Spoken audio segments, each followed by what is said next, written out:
Hi everyone, welcome back to my channel, or welcome if you're new, and welcome to 2022.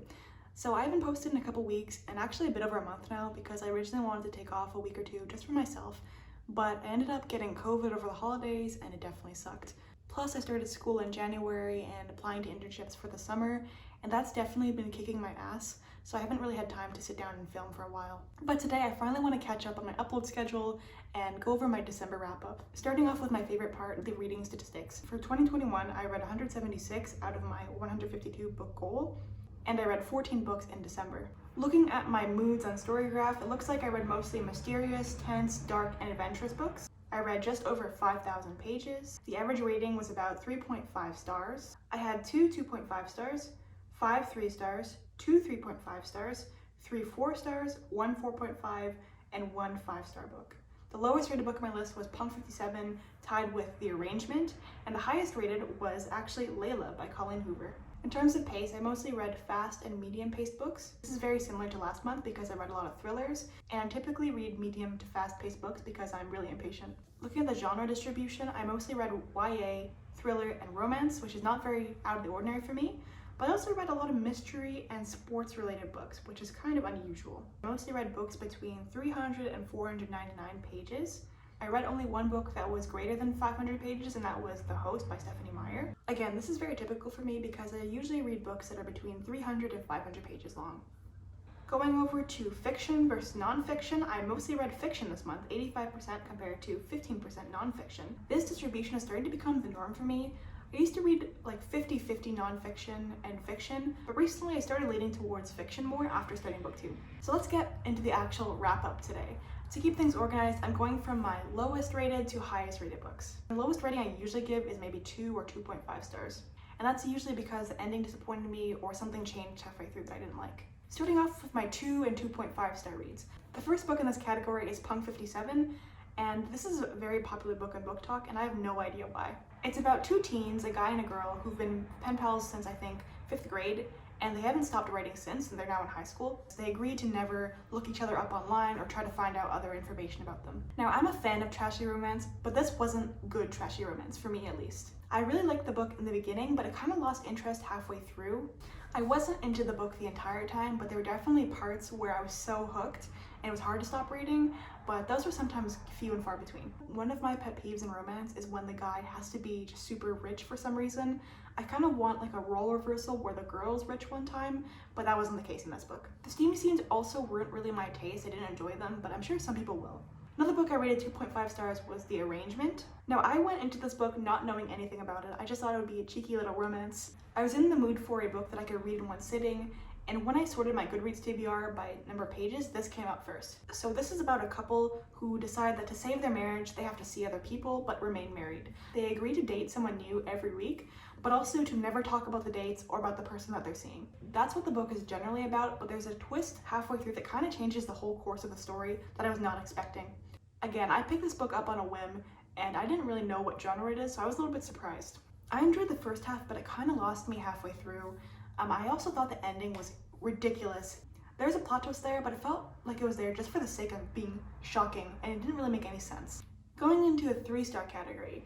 Most books I read fall into this category because I consider them just average. If my total books doesn't line up with the amount of books I talk about here, it's because I thought the book was so mediocre that I didn't think it was worth mentioning. I read The Host by Stephanie Meyer. Now, if you watch my channel, you probably know that I love Twilight, and I'm really surprised that it took me this long to pick up another book by Stephanie Meyer. This book has a really unique concept that I liked. It's about Earth being invaded by species that take over human minds but leave their bodies intact. And this one invader named Wanderer has a human who's fighting back against her control. Again, it was an interesting concept, but there is a love triangle with kind of a twist, as to be expected from Stephanie Meyer, and I wasn't a big fan of it, to be honest. I also found the book really slow in the middle, and the ending wasn't very satisfying, but I think that was because this was supposed to be a series and it never ended up happening. The next book I read in this category was Ender's Game. This book felt really slow for me. I was never really into it, and I only read it because it was on my December TBR. I'm not someone who's typically very interested in fighting or action in my books, so that's probably why it turned me off. The ending of the book and the setup for the rest of the series was really interesting, but I also kind of saw it coming, so I wasn't very impressed. You might enjoy this if you like action-packed books, but that's not something I really like. Going on to my 3.5 star ratings, One of the books I read was the Southern Book Club's Guide to Slaying Vampires. So this book follows a neighborhood where there's a horror book club and a new person comes to town, and all of a sudden a bunch of children go missing. The main character believes that the new guy in town is responsible for the multiple children going missing. This book had so many twists and turns, I really enjoyed it. But the one disclaimer I have, and the one thing I didn't really like too much, was the amount of body horror. If you have a fear of bugs or rats or anything like that, you might want to skip those scenes or just not read this book entirely. There are descriptions that are just so gross and disgusting. It had me like queasy and shaking. It's just nasty. I've never cringed from reading something gross before, but the way the author writes is just so descriptive and disgusting. So even if you don't have a fear of rats or bugs or anything, I still would suggest being cautious because it's really gross in my opinion. The next book I read in this category was A Good Girl's Guide to Murder. This book is extremely popular in BookTube and Book Talk. But if you didn't know, this book is about a high school student that's doing a research project on a missing persons and a murder case, and they're trying to prove someone's innocence. I really like the formatting and style of this book. It alternates between having the research entries that she's doing for school and also what's happening in the main protagonist's life at the time. This book was really interesting. It was a great mystery. There was a lot I didn't see coming, but also things that I did predict. I would suggest reading trigger warnings for this book because it is a little bit more dark than I expected. There are definitely some really emotional and dark topics discussed here. Last book I read in this category was Murder on the Orient Express. This is my first Agatha Christie novel. I really liked how this took place in one setting and over the course of a couple of days or hours. It was really interesting finding out clues as the detectives did. The witness interviews were also interesting because there was a really unique cast of characters. I was pretty satisfied with the ending. I didn't expect it too much, but I have seen similar endings in the past, so the book was a little bit overhyped for me, but I still enjoyed it. Going on to 4-star reads, the first book in this category is Once Upon a Broken Heart. I'm not going to go into detail about my thoughts here because I've already done a full video, and I'll link it in the cards now. The next book I read was The Deal. This book is about a girl who makes a deal with a hockey player. In exchange for tutoring him, he will pretend to date her so that she can make her crush jealous. I'm definitely a huge sucker for fake dating, but I didn't really like the premise or setup for this book. I really don't like when there's a different love interest in the beginning because it's so obvious that they're not actually going to be the love interest of the book. I really prefer a more unique or unconventional setup for fake dating, like the love hypothesis, for example.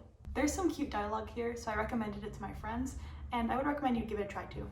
Next book I have here is Graceling. This was actually on my December TBR, and I've been procrastinating reading this for so long at this point. This is about a world where everyone has a special gift or talent, and the main character's talent is to kill. What I liked about this book is that although it was fantasy, it wasn't too much fantasy. I didn't feel like I was overwhelmed, and there wasn't an info dump right at the beginning. It felt really easy to get attached to the characters and get into the world. A big part of the book was actually romance, and I enjoyed it so much because it was so emotional and heartfelt, and I felt myself almost come to tears a couple of times. I highly recommend this book just for the romance, but if you like fantasy too, you'll enjoy this. One thing I'll say though is I read the second book in the series, and it was not nearly as good as this one.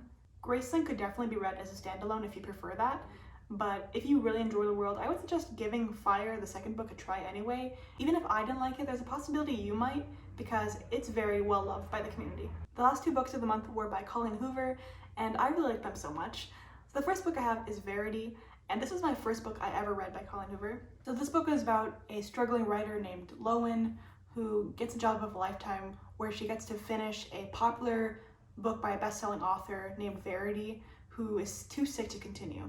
But when the struggling writer goes to Verity's house to finish the project, she finds one of Verity's secret projects, and that changes everything. This book was really interesting and fun. Again, this was my first Colleen Hoover, so I had no idea what to expect. Was it a god-tier book? No. But was it fun? Yes, absolutely. The ending is what I love about this book because you don't really know what happened exactly, and you have to choose whose story you want to believe. I actually fell down a rabbit hole where people were talking about the theories they have and which story they think is true, and it was so interesting. So just that experience alone makes the book worth it. I'll probably reread the book in the future just because I'll be able to see it from a different perspective now. Plus there are so many details that I might have missed or may have forgotten now, so I'd love to experience it all over again. Going on to 5 stars, the one and only book I have in this category is Layla by Colleen Hoover. I originally gave this 5 stars, but now looking back, I don't know if I prefer this one over Verity. I'm not even going to give you a synopsis here because I'm afraid I'll spoil it, so just go in completely blind. One thing that I liked was that there was a male lead, which is very rare for me. There were a lot of twists and turns I didn't see coming, and it just made me feel things. I was really satisfied with the ending, which is very rare for a thriller, so I'm very surprised about that. Looking back, I think I would switch Verity and Layla's positions because I think I would give Verity 5 stars, and Layla 4.5. So if you had to read one, I would say Verity over Layla, but they're both great. I don't want you guys to question my judgment or my reading taste, but Colleen Hoover books are just so fun. They're not perfect, but I'm gonna read more, especially the other popular books like It Ends With Us, Ugly Love. I think there's also a new one called November 29th. I'm gonna read that one too. I might even do a whole video reading Colleen Hoover books for the first time. So let me know if you wanna see that. Those are all the books I read this month, and now I just want to recap what I recommend and what I don't recommend. So I'd recommend anything that I rated 3.5 stars or above, but especially Graceling and Layla and Verity, because those last two books, even though their writing wasn't the absolute best, it was still a wild and fun ride. In terms of anti-recommendations, there's nothing on my list that I thought was objectively bad. My least favorite book of the month was Punk 57, but there's a chance you might enjoy it, so I still recommend it if you like trashy romance. But anyway, thank you so much for watching and staying until the end. Let me know if you've read any of these books and what you thought about them. Also comment down below what your favorite December read was. I know it's ancient history now, but try your best. I'll make sure my January wrap-up isn't as late as this one, but no promises. Bye guys!